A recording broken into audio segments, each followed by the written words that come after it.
What's up, guys? Today we're going to be taking a look at Transformers masterpiece, Bumblebee. Um, as people would call him, he is a masterpiece Bumblebee. But this is not Masterpiece Bumblebee, this is actually a knockoff based on Masterpiece Bumblebee. Um, yeah, this guy, I would say, is absolutely massive when it comes to robot mode and car mode. This is an upscale from WeiJiang. I think it's the Hornet Warrior one.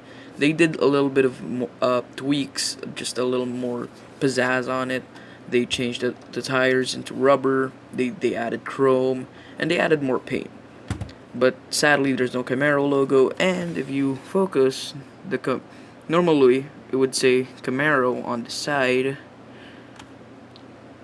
There you go.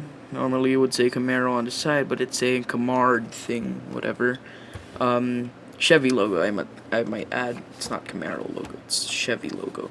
For having rubber tires, he rolls really well, since, you know, it's all rubber, and nothing obstructs the structural integrity of this guy, so nothing goes wrong and nothing goes bad. He rolls well, the car is solid, everything goes well together. Now, I do like the pinstripes, and there have been reports of like this going all weird. This untabs too easily, so there is a screw inside, like so. On a big scale, I think you would see it, but I'm not sure. But there's a screw in there, so just screw that up, and then you're all good. Now, if you do look under, there is the gun stored here. There's just two sets of slots here and two tabs that would attach underneath the car. The gun just kind of collapses together, and you got a nice gun. It's pretty nice. He also comes with a hammer because, you know, it's a knockoff, and they just wanted to add a little more bonus to it. It's kind of just an optional thing, you know, since this is the movie one design, and he never really had the hammer through the trilogy. Age of Extinction, he also didn't have it until the last night, you know. This is more of just a bonus from WeiJiang, so that's pretty nice. Now, to compare how this guy is really big, here we have a Lego minifigure. As you can see, he is absolutely gigantic, and it's nice. I mean, sure, he doesn't scale really well with other figures, but considering how WeiJiang just wants to make some money, it's nice, I guess. But as you can see, it's a solid car. I do love the yellow paint. It's not like greenish yellow. It's also not like too yellow. It's just a normal type of yellow that would look appealing to the eyes. So there you go. Now let's move on to the transformation, because this guy is hard to transform. So kind of hard and fiddly since he is bigger. So we open the doors like so. There are sets of tabs here, and you can shift that and move it forward. For now, do the same for the other door. On tab, shift, flip forward. You can do the chest now if you want, so I will do that now. There you go. Now, I wanted to start with the car mode because it's just easier to go into robot mode from car mode, because it's kind of just undoing a lot of steps. So you untap these sections here, like so. They move out like that. These fold in, and don't fold in just yet. The arms are still standing in the way. You could already remove the windshield section. You could flip it up and then flip it inside out. You can grab it by the wheel, and then just that will click open like so. Once you have that, you can move the arms. Actually, let's adjust the camera, because this is gonna be a big boy. As you can see, I have a new background, just kind of got it, you know. And there you go. We can continue with our Bumblebee.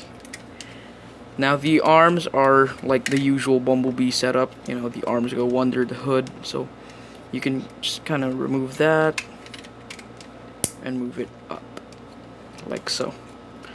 So The steps on this guy is kind of like your casual Bumblebee figure, but with better engineering and just some bells and whistles all around. Now you can flip this up right now, like so. There you go. You can flip that up to reveal our good friends. Our good friend Bumblebee. There you go. And you can adjust the color, but not now. Now you can fold everything up from the roof section, like so. Normally this would be a backpack, and it's just so nice that it collapses. It collapses into the whole body, and no backpack is like visible. It's just a bunch of mechanical details, and that is pretty nice. Now you can angle these now, however you want. We'll do the hands later. Let's move to the lower body. Now, these open like that. Like so. Do the other side. Like so. You can kind of split it open just a bit, so you can have a better clearance and better maneuverability. And this section is on like a hook. It hooks onto that section, and you can remove this section. You can move like so. You can angle that and take the wheel from the side and bring it inside. It'll flip in to the inside like so. Now, what we do here is we have this little slot section, and this is actually a tab there. That'll tab in, but first you rotate this so it's aligned with the tab, like so. There you go. Now you have a foot, and then you could just shift the knee like so, and then tab this in and plug that in like so. I got a foot or a leg. Do the same for the other side. We can start by unhooking this section and then pull like so. Now we can do the same. Flip down the wheel, put it inside like that, flip down the other heel, and clip or tap that in. And it's fighting me, as you can see. I don't know why. There you go. And there you have a foot. Now we can start by shifting the knee or the hips, and then tab this section in like so, and then do the same for the other side. Now we can rotate these sections, but before you rotate it, actually, you can bring these sections up. These will hold the whole upper body together. And I can bring these in and then rotate. There you go. You have the lower body all done. Now we can shift a bit higher because he will be a very big boy. And there you go. We can take this whole assembly here. This is just a bunch of hinges, and then you can hinge that down. That will lock in, and then you have this section here. You have another section here that will tap that in, and just kind of make everything collapse together. Make sure that it's all good. There you go. And then these two tabs will just kind of come together. And there you go. There you go. And then the side pieces. Okay, now you can remove the doors. You can move out the arms. There's a port or a peg and a tab. There's a slot and a port section. You can tab that in. You can plug that in and tab that in like so. Now the other side. Let's do the other side. There you go. Now we can kind of stand him up. And this is actually a problem on this guy because he's so heavy and so top heavy because there's like a lot of things going on that he can't really stand up. So we can move these door sections to the back and then open these sections at the hands and flip out the actual hand. Forearms, I might say. More forearms. The forearms, or like, and then flip out the other hand. As you can see, just him like doing a T pose, he doesn't fit in frame anymore. He's that gigantic.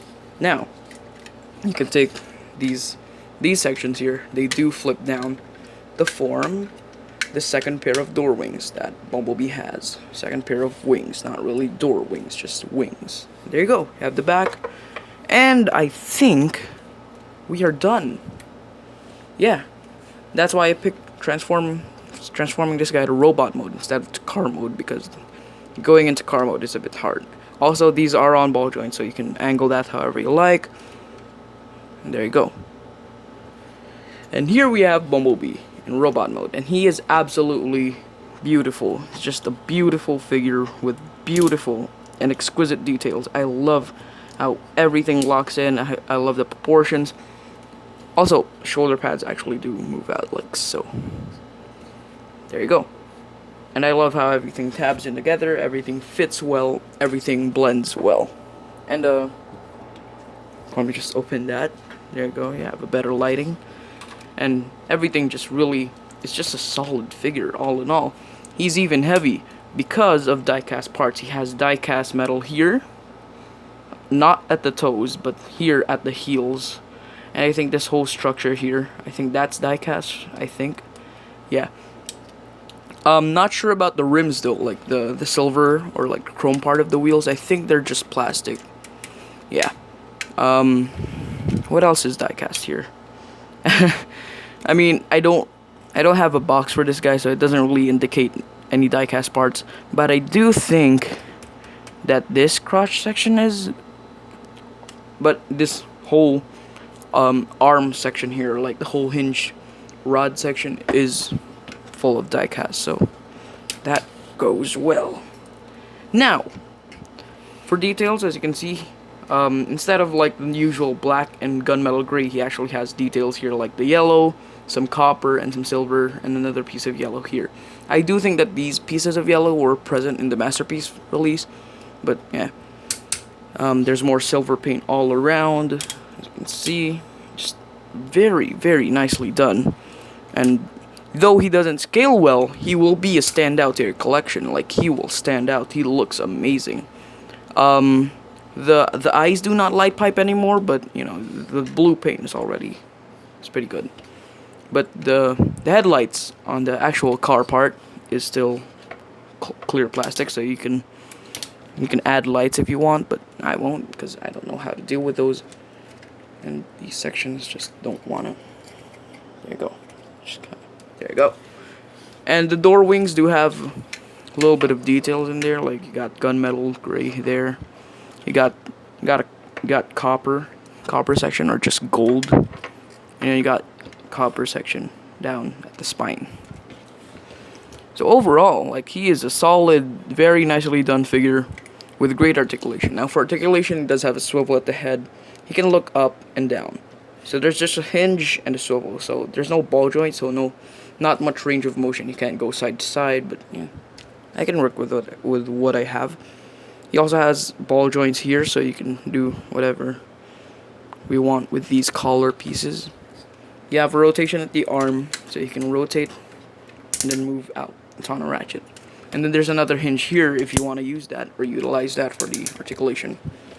There's a bicep swivel that does get a bit loose, but yeah, an elbow bend that is alright. It's not too loose, but not too tight. A wrist swivel, which is it's nice. This whole section does open, but that will be for later. He has a waist swivel. Which is pretty tight and nicely tight. It's not overly tight.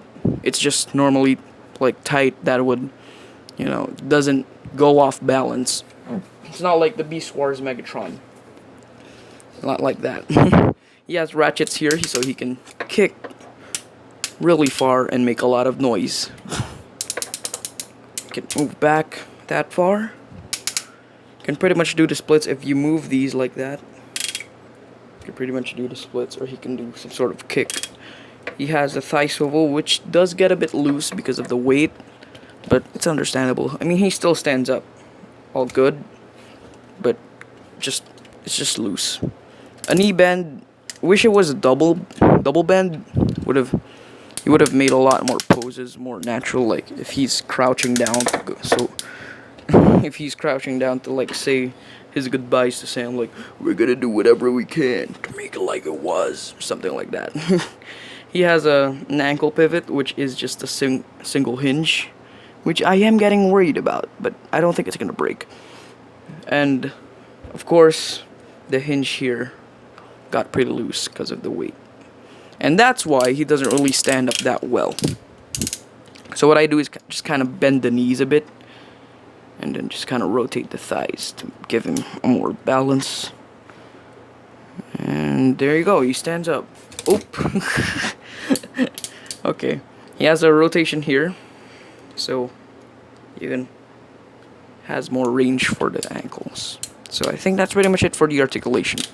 Accessories, you can flip the hands in. Okay, speaking about the hands, there's a hinge here that could move these two fingers. These two fingers are blended together, and there's this one hinge here that is for the pointing finger. That's just one independent finger, and then another independent finger for the thumb. So that's pretty much it. Like so, just kind of make a fist. There you go. And the door wings just have a series of hinges there. You can move down or up.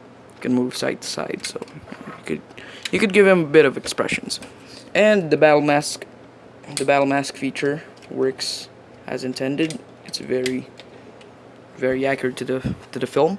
Now, how the gun works: you can open this section up, this forearm section, and you then flip in. You can flip in the hand. Once you flip that in, make sure that these two slots are on the side of where these two tabs are. And then you can just close that up. There you have a gun. You can go shoot whatever Decepticons. Whenever Decepticons come in his way, he's ready. Now, he also has a hammer, which is kind of just a bonus from WeiJiang, like I said.